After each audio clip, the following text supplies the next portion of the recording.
The rain wouldn't stop. Lightning lit up the dark African sky. As a terrified pregnant woman fell to her knees. She was 8 months pregnant. Her hands shook as she protected her unborn baby.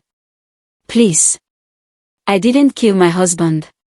Her voice cracked. But nobody listened. Her mother-in-law stepped forward. With hatred burning in her eyes. You brought death into this family. You deserve to die with him. 2 of her brothers-in-law grabbed her arms. The villagers watched. Not one person moved. Her own mother screamed for mercy. They pushed her away. The old village chief slowly pointed toward the raging river. Throw the witch into the water. The pregnant woman cried harder. She looked at the sky. Then whispered.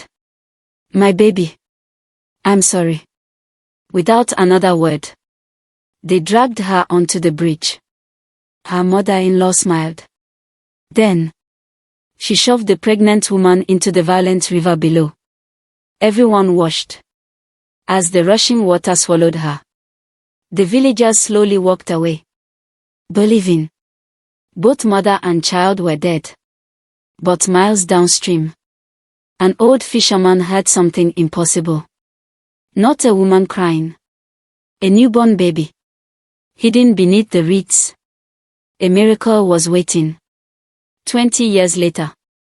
A black military helicopter landed in that same village. A young billionaire stepped out wearing a tailored black suit. Behind him. Dozens of luxury SUVs. The villagers whispered in fear. Because the woman they tried to kill had returned. And the son they believed had died. Now owned everything they had. The morning sun rose over the peaceful village of Ndlovu, where green fields stretched as far as the eye could see. Birds sang through the tall trees, and farmers worked the rich land that had made one family wealthier than anyone else for miles around. That family belonged to David Mbeki. David was the eldest son of the Mbeki family, owners of thousands of acres of farmland, cattle, and grain businesses. Unlike many wealthy men, David was kind.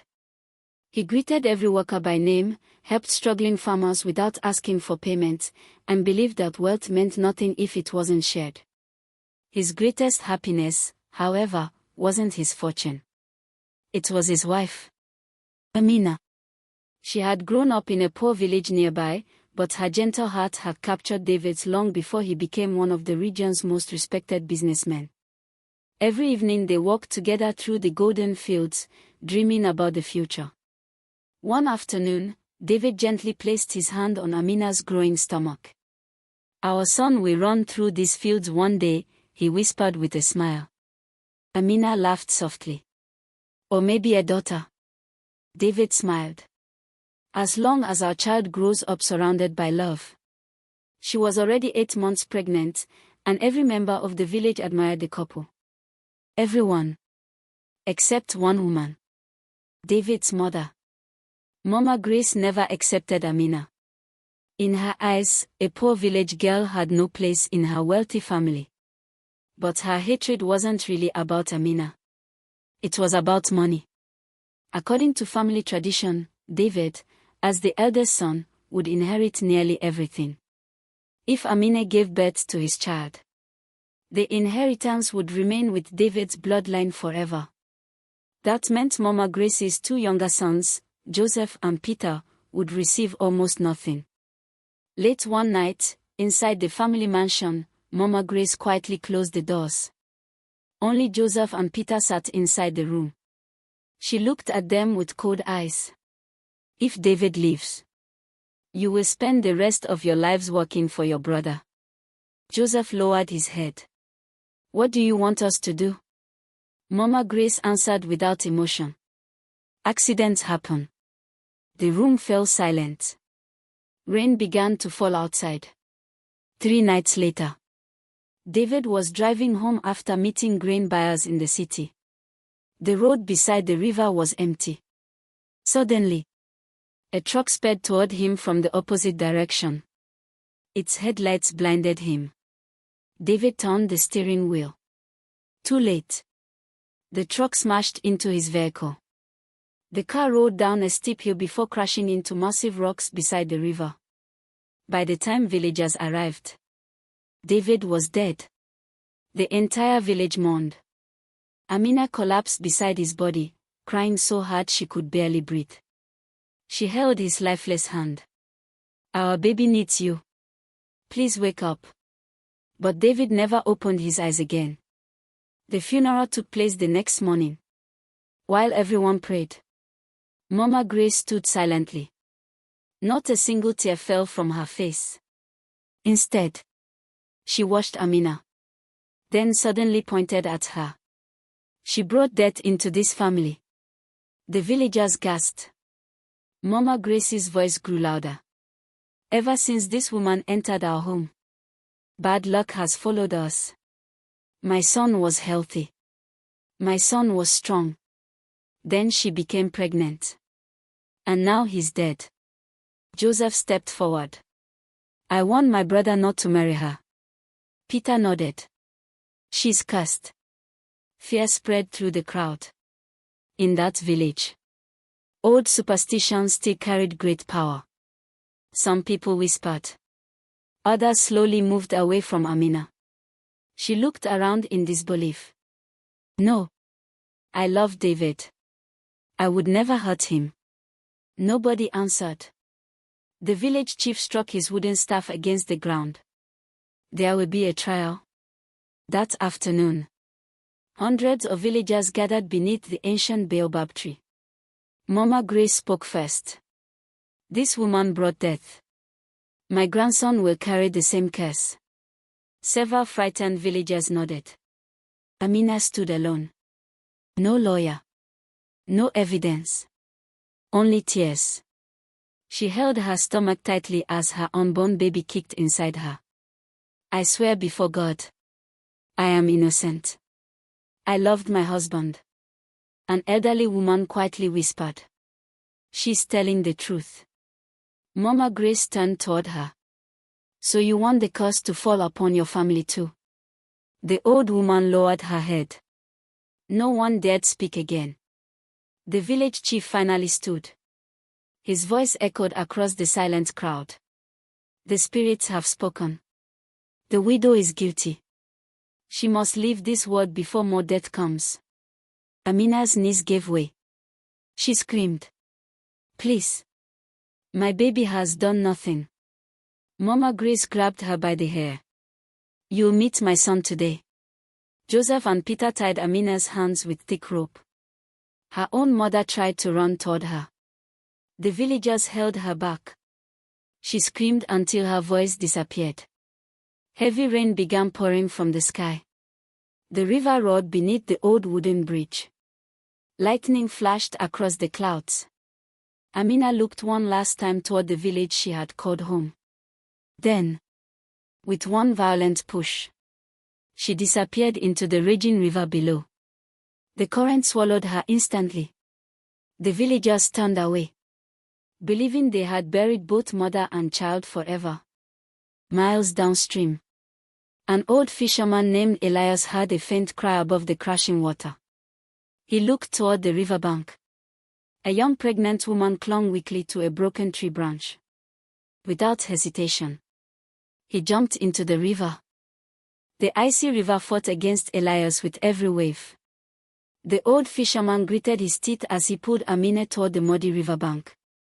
She was barely conscious. Her lips were blue. Her breathing was weak. "Elias," she whispered. "My baby." He wrapped her in his old fishing blanket. "Stay with me, child. We are almost home." Elias lived alone in a tiny wooden hut beside the river. It was small, but warm. He lit a fire, boiled clean water, and called the village midwife. Hours later, Amina suddenly screamed in pain. The baby was coming. Outside, rain hammered against the roof. Lightning shook the sky. Inside, the tiny hut echoed with cries of labor. After several painful hours, a baby's cry filled the room. The midwife smiled through tears. It's a boy. Amina held her newborn tightly against her chest. She kissed his forehead. I'll never let anyone hurt you. She named him Samuel.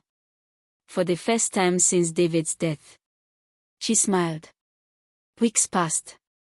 Elias became like a grandfather to Samuel. Although he was poor, he shared everything he had. Fresh fish, warm stories, and hope. One evening, while Samuel slept peacefully, Elias sat beside Amina outside the hut. I knew your husband. Amina looked surprised. You knew David? Elias nodded slowly. He was a good man. He often bought fish from me. He respected people. Unlike his family. Amina lowered her head. I have nothing left. No home. No money. No future. Elias smiled gently. You still have your son. And sometimes, that's enough to change the world. Months later, Elias' health began to fail. His hands trembled. His cough grew worse every day. One cold evening, he called Amina to his bedside. From beneath his old mattress, he pulled out a worn leather envelope sealed with blue wax. I've kept this for 25 years. He placed it in her hands. Take it. She looked confused. What is it? Elias smiled weakly. Years ago, I saved another man's life. He was young, poor, and drowning in this same river. I asked for nothing.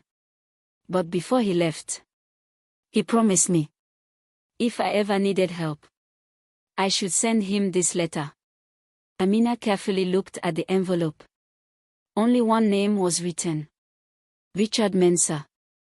Who is he? She asked. Elias smiled. Today, he's one of the richest businessmen in Africa. Amina's eyes widened. The billionaire. Elias nodded. He never forgot his promise.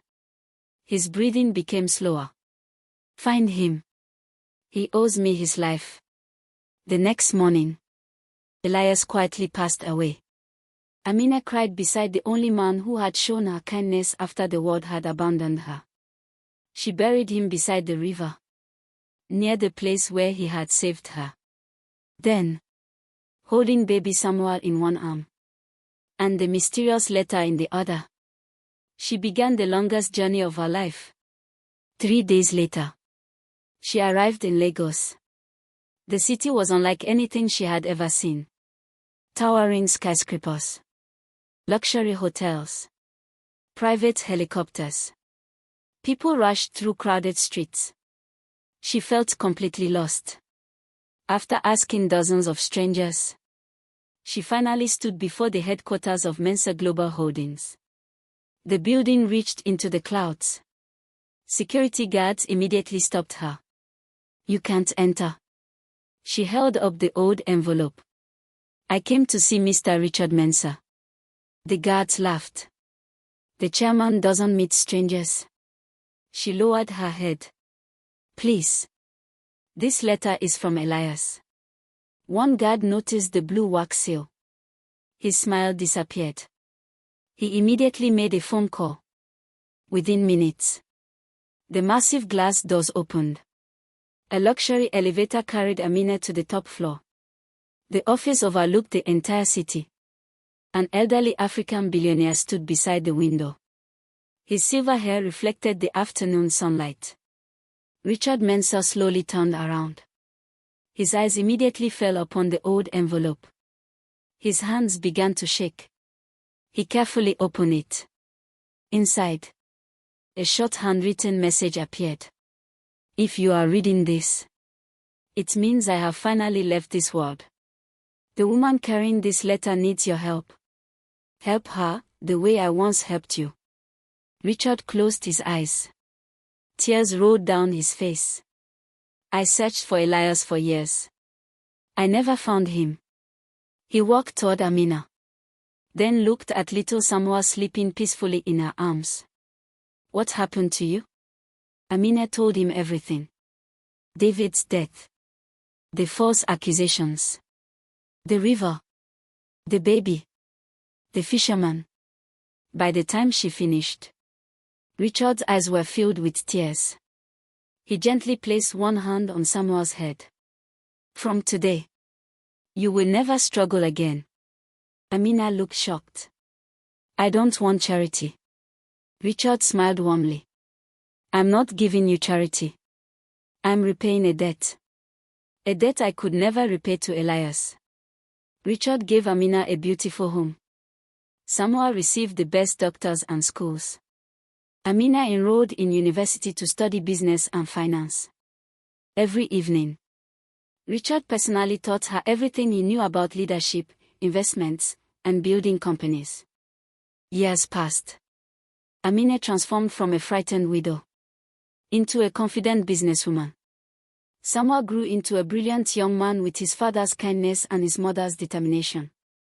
On Samuel's 20th birthday, Richard handed him the first shares of Mensa Global. You've earned this. But that same evening, Richard's private investigator entered his office carrying a confidential file. I found new evidence about David's death. Richard opened the file. His face darkened. It wasn't an accident. He was murdered. The investigator nodded. And the people responsible are his own mother and brothers. Richard slowly closed the file. Then looked at Amina and Samuel. It is time for the truth to come home. 20 years had passed. The small village of Ndlovu looked almost the same. The wooden bridge still crossed the roaring river. The old baobab tree still stood in the village square. And every morning, Mama Grace sat outside her house, believing she had buried her past forever. She never imagined that her past was about to return. The peaceful silence was suddenly broken by the sound of helicopter blades. Villagers looked toward the sky. A massive black helicopter slowly descended onto the open field outside the village. Moments later, a convoy of 12 glossy black luxury SUVs rolled through the dusty road. Children stopped playing. Farmers dropped their tools. Everyone stared. The helicopter door opened. A tall, confident young African man stepped onto the ground wearing an elegant black suit. Behind him walked a beautiful African woman dressed in an expensive white designer outfit. The villagers whispered, "No. It can't be." Mama Grace's walking stick slipped from her hands. Her face turned pale. Amina. She was alive. Standing beside her was the baby they had tried to kill. Now a powerful billionaire. Samuel removed his sunglasses. His calm eyes scanned the village. This is where my mother almost died. Within an hour, every villager had gathered beneath the ancient baobab tree. This time, the village chief wasn't in control. A team of lawyers stood beside Samuel. One lawyer unfolded several official government documents. His voice echoed across the silent crowd. Under the authority of the National Land Commission, the entire land surrounding this village has been legally purchased by the Mensa Foundation. Gasps filled the air. The lawyer continued. The new legal owners are Mrs. Amina Meki and Mr. Samuel Meki. The same people who had once been thrown away now owned everything beneath the villagers' feet. Joseph shouted in panic. This is impossible. Peter stepped forward angrily. You can't steal our land. Samuel looked at him calmly. We didn't steal anything. We bought it legally. Every document carried official government seals. No one could challenge it. Mama Grace slowly fell to her knees. Amina. Please. Forgive me. Amina looked at the woman who had destroyed her life. She remembered the bridge. The cold river. The fear. The pain. For a long moment, she said nothing. then quietly replied, "I forgave you years ago. But forgiveness doesn't erase the truth." Samoa nodded toward another lawyer. A giant outdoor screen was switched on. An old video recording appeared. The villagers watched in complete silence. The screen showed Joseph and Peter secretly arguing inside an old storage barn 20 years earlier. Joseph's frightened voice echoed through the speakers. "The truck hit David exactly as Mother planned." Peter answered, "No one will ever know. The widow will take the blame." Then, Mama Grace herself appeared on the recording. "If Amina survives, our family loses everything. She must disappear." The video ended. Silence covered the village. No one moved. The village chief lowered his head in shame. Police officers stepped forward. Joseph tried to run. He was immediately arrested. Peter struggled against the officers. He too was handcuffed. Mama Grace quietly extended her own hands. "I deserve this." The police gently escorted all three away. Justice had finally arrived. The villagers stood silently. Many had believed the lies. Many had watched an innocent woman suffer. An elderly woman stepped toward Amina with tears in her eyes. "We failed you. We were afraid. We are sorry." One by one, more villagers apologized. Amina looked at Samuel. He softly smiled. "It's your decision, Mother." She slowly walked toward the center of the village. Everyone waited. Then she spoke. "I didn't return for revenge. I returned because hatred has already taken enough." She pointed toward the broken bridge. "We'll build a stronger bridge." She looked at the small clinic with its leaking roof. "We'll build a modern hospital." She smiled at the children standing nearby. "And every child in this village will receive a free education." The villagers burst into tears. No one had expected kindness. Construction began only weeks later. A beautiful hospital rose beside the river. A modern school welcomed hundreds of children. Clean drinking water reached every home. New roads connected the village to nearby cities. The same village that had once rejected Amina slowly became one of the most successful communities in the region. Months later, a large bronze statue was unveiled near the river. It showed an old fisherman holding a small child in his arms. At its base were simple words: "Elias, the man who saved their mother and changed the nation." Amina placed a single white flower beneath the statue. Without Elias, none of this would have happened. Samuel stood beside her. "I wish I could have thanked him." Amina smiled. "We thank him every time we help someone else." As the sun slowly set behind the hills, children laughed while running across the new bridge. Doctors entered the new hospital. Teachers welcomed students into bright classrooms. Samoa looked across the village and quietly said, "They tried to end our story." Amina gently held his hand. "But God turned our pain into someone else's hope." The golden evening light covered the village. Not as a place of hatred, but as a symbol of forgiveness, courage, and second chances.